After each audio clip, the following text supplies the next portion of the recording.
बिल्कुल पंजाब असेंबली का मामला है। पंजाब असेंबली तहलील हो जाती है 48 घंटों के अंदर अंदर। तो नाम भिजवाने हैं निगरान वजीर आला के लिए। 3 दिनों के अंदर अंदर नाम फाइनल करना है मौजूदा वजीर आला ने और अपोजिशन लीडर ने। अगर 3 दिनों में नाम फाइनल नहीं होता तो दो दो नाम चले जाएंगे एक स्पेशल कमेटी के पास जो स्पीकर बनाएगा।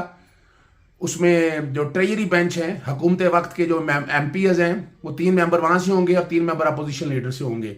और उन्होंने अगले 3 दिनों के अंदर उससे अगले 3 दिनों के अंदर नाम फाइनल करना है। अगर फिर भी नाम फाइनल नहीं होता तो फिर दो दो नाम जो हैं ये चले जाएंगे इलेक्शन कमीशन के पास। और इलेक्शन कमीशन आइन के आर्टिकल 224 और 224A के तहत जो है निगरान वजीर आला बनाएगा जिसकी तैनाती जो है वो गवर्नर करेगा और निगरान काबीना जो है निगरान वजीर आला की मुशावरत से बनाई जाएगी।